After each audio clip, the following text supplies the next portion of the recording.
El derecho romano. A veces parece algo lejano, ¿no?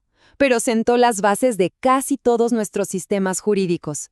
Y hoy vamos a ver cómo resolvieron un problema que sigue existiendo, cómo proteger a quienes son legalmente libres, pero en la práctica no pueden defenderse. Vamos a analizar sus soluciones, la tutela y la curatela.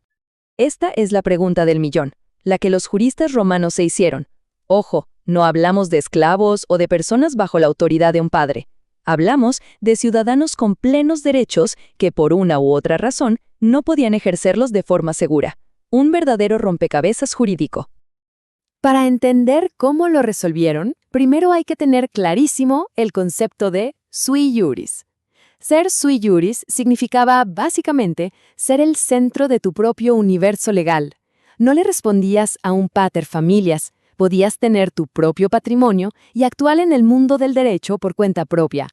Eras, en pocas palabras, legalmente autónomo. Y aquí es donde aparece la paradoja. Esa misma libertad, esa capacidad de tener propiedades, podía convertirse en una vulnerabilidad gigantesca. Pensemos en un niño huérfano.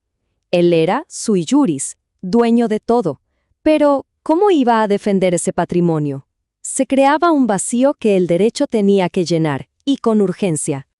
Para resolver este dilema, los romanos desarrollaron dos instituciones clave, la tutela y la curatela. Y aunque las dos buscaban proteger, funcionaban de maneras muy diferentes y para casos distintos.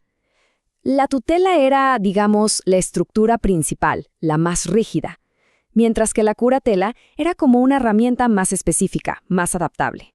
Muy bien, vamos a analizar la primera y la más importante de estas protecciones. La tutela era el sistema de guarda por excelencia en Roma, algo que estaba súper arraigado en la estructura de la familia y en el derecho de sucesión. Esta definición del jurista Servio Sulpicio es de verdad brillante. Fijémonos en las palabras clave. Es un poder, sí, pero su objetivo no es controlar, sino proteger. Y es una institución de derecho civil, o sea, solo para ciudadanos romanos. Estaba diseñada para completar una personalidad jurídica que todavía no estaba del todo desarrollada. Entonces, ¿a quiénes se les aplicaba la tutela? Principalmente a dos grupos. El más importante y el que duró siempre eran los impúberes sui iuris, niños y niñas que, al morir su paterfamilias, se convertían en dueños de su patrimonio sin tener la edad para manejarlo. La segunda categoría, la tutela de las mujeres, fue cambiando y al final desapareció, pero al principio fue una parte fundamental del sistema. La forma en que se nombraba al tutor nos dice mucho de las prioridades romanas. Primero que nada, la voluntad del paterfamilias en su testamento. La familia decidía. Si eso fallaba, entonces entraba la ley, pero seguía mirando a la familia, el pariente más cercano, que además era el posible heredero.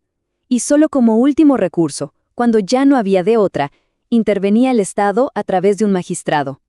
Ahora vamos a lo que es realmente interesante para un estudiante de derecho, cómo funcionaba un tutor en la práctica.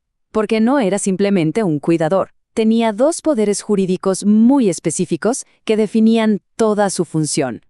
El primer poder era la gestión. Aquí el tutor actuaba solo, representando al pupilo. Pensemos en un niño muy chiquito, un infans. Él no puede firmar un contrato. Bueno, en ese caso, el tutor hacía todo el acto jurídico en nombre del pupilo. Y los efectos iban directo al patrimonio del menor. Era una gestión, una administración directa. El segundo poder, que es más sutil, era la autoritas.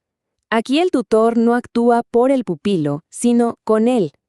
El niño, que ya no era infans, podía, por ejemplo, aceptar una venta él mismo, pero su capacidad jurídica estaba incompleta. La presencia y el visto bueno del tutor, la autoritas interpositio, era lo que completaba esa capacidad y hacía que el acto fuera válido. Era un trabajo en equipo, por así decirlo. Como comentamos, la tutela de las mujeres fue algo muy característico del derecho antiguo. Se pensó originalmente para proteger el patrimonio de la familia, pero con el tiempo se volvió más que nada una formalidad. Las mujeres encontraron maneras muy ingeniosas para darle la vuelta, eligiendo tutores de su confianza. Al final, la sociedad romana evolucionó tanto que la institución se volvió obsoleta y fue eliminada por completo. Bien, ahora pasemos a la segunda gran institución. Si la tutela era el sistema principal para incapacidades de edad y género, la curatela era la herramienta flexible del derecho romano. Estaba diseñada para un montón de situaciones específicas en las que se necesitaba administrar bienes, no complementar la personalidad de alguien. Y ojo aquí, porque este punto es crucial. La diferencia fundamental entre un tutor y un curador no es a quién protegen, sino cómo lo hacen. Un tutor, como vimos, tiene la gestio y la auctoritas. Un curador, en cambio, solo tiene la gestio. Su única función es administrar los bienes, no está ahí para validar los actos del incapaz. El caso más antiguo de curatela, que ya aparece en la ley de las 12 tablas, era para los furiosi, o sea, las personas con enfermedades mentales. El curador no solo manejaba su patrimonio, sino que también se encargaba de su cuidado personal. Y lo más interesante es que esta curatela era intermitente. Si la persona tenía un momento de lucidez, recuperaba su capacidad y el curador se hacía a un lado temporalmente. Otro caso clásico era el del pródigo. Pero cuidado, no era para cualquiera que gastara de más. Era específicamente para quien estaba despilfarrando los bienes heredados de sus ancestros. La familia podía pedirle a un magistrado que lo declarara en interdicción, y se le ponía un curador para proteger lo que se consideraba un patrimonio familiar, más que individual.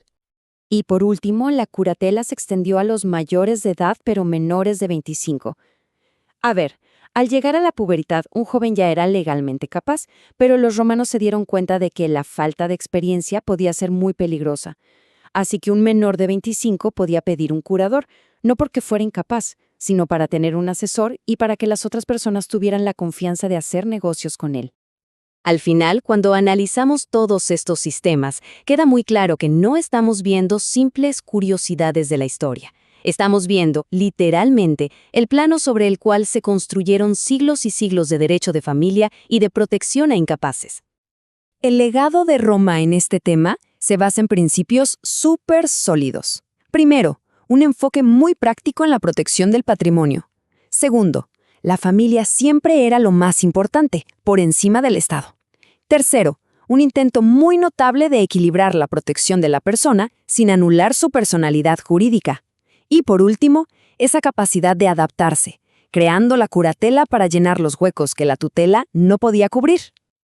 Y bueno, todo esto nos deja con una pregunta final para reflexionar.